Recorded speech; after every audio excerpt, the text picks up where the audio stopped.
The wind bit through Daniel's thin jacket as he knelt beside the rusty truck, trying to fix the loose wire on the battery. His son, 8-year-old Luke, sat in the cab with a tattered comic book, pretending not to notice his dad's trembling hands. Winter had been harsh, and jobs had been scarce. Daniel had been laid off from the factory almost 6 months earlier, and every odd job he picked up barely paid enough for groceries. Rent was behind, the electric bill came with a red notice, and he was holding on by sheer willpower for the sake of his boy. But Daniel wasn't one to quit. He carried the weight of responsibility like armor, even though his heart was tired. That morning, as he checked the community board in the small town's diner for odd jobs, a handwritten note caught his eye. Help needed. Shed roof repair. Call Margaret. Fair pay. It wasn't glamorous, but Daniel knew roofing and carpentry. He grabbed the number and dialed.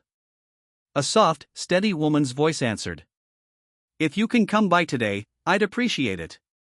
By afternoon, Daniel and Luke were bumping along a dirt road in the old truck, following the directions Margaret had given. They expected a small farm, maybe a few chickens, maybe some cornfields. But what they found was humbler than expected, a leaning wooden shed on a patch of land with a tired-looking farmhouse nearby. An older woman in work boots and a wide-brimmed hat waved them over. Her hair was silver but her posture was strong. You must be Daniel, she said warmly. And who's this young man? Luke smiled shyly. I'm Luke. Margaret's eyes softened.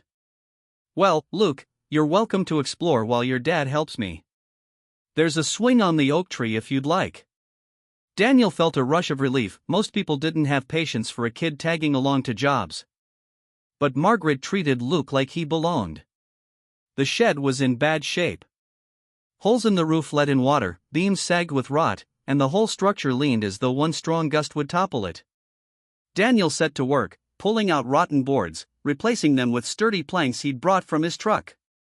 Margaret worked alongside him, steady on the ladder despite her age. Not many women can handle a hammer like that, Daniel joked lightly. Margaret chuckled. You'd be surprised what a woman can handle when life doesn't give her much choice. Something about her words stuck with him. He saw the lines in her face, not just age, but years of carrying burdens. They worked until the sun dipped low, painting the sky orange and pink. Daniel was exhausted, but he felt a satisfaction he hadn't felt in months. His hands were raw, his back ached, but the shed looked strong again. Margaret pressed a folded wad of cash into his hand. You earned every bit of it. Daniel started to protest. This is too much. It's fair, she interrupted gently, with a knowing look that made him fall silent. Over the next weeks, Margaret called Daniel for other repairs, mending fences, fixing the porch steps, clearing fallen branches.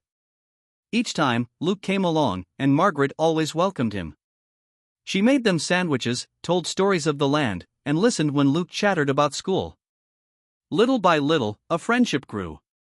Margaret asked questions no one else bothered to ask. Are you holding up, Daniel? Do you have enough groceries? How's Luke doing with everything? Daniel never spilled the whole truth, but Margaret seemed to see right through him. Then came the hardest night. Daniel sat at the kitchen table in their tiny apartment, staring at the eviction notice. They had 10 days to come up with rent or leave. His chest tightened as Luke slept on the couch, unaware. Daniel buried his face in his hands, whispering, God, I'm trying. I don't know what else to do. The next day, he showed up at Margaret's farm with red eyes and heavy shoulders. She noticed immediately but didn't press. Instead, she asked, Daniel, would you help me move some equipment tomorrow? Might take a couple of days' work. He agreed. Any job was better than none. But when he arrived, something felt different. Margaret didn't lead him to the small shed or the yard. She led him past fields that seemed to stretch endlessly, rolling over the hills. Tractors sat gleaming in the distance, barns lined the horizon, and workers waved from afar. Daniel stopped in his tracks. All this, is yours? Margaret's smile was gentle, almost secretive. Yes. I suppose I should have mentioned it sooner. Daniel was stunned. But you live so simply. I thought you just had that one little shed and farmhouse. Margaret nodded. I do live simply. I don't need much. But yes, I own this land. Thousands of acres passed down through my family. And I take care of it, with a lot of help. Daniel was speechless. He had spent weeks helping her, never knowing she was wealthy beyond anything he could imagine. Margaret's eyes softened. I didn't hide it from you to trick you. I just wanted to see who you were when you thought I had nothing to give but friendship.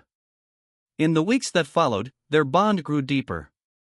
Margaret saw Daniel's work ethic, his kindness, his love for his son. And Daniel saw in Margaret not just wealth, but wisdom and compassion.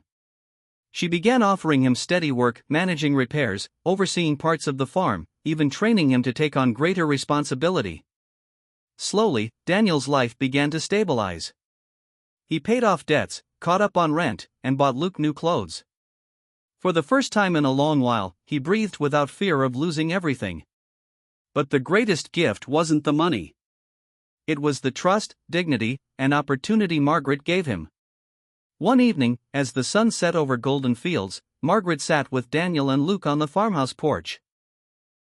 Daniel, she said softly, I don't think it's an accident you came here. You've been given hardship, yes, but also strength. And now, you can build something lasting for you and your boy. Daniel swallowed hard, his eyes burning. I don't know how to thank you. Margaret smiled. Just promise me this: when someone else stumbles into your life, struggling like you once were, you'll do for them what I've done for you. From that day on, Daniel worked not just for survival, but with a sense of purpose. Luke thrived, proud of his dad and excited for the future. The man who once felt broken now stood tall, proof that kindness and hard work can change the course of a life. And Margaret? She didn't see Daniel as just a worker. She saw him as family.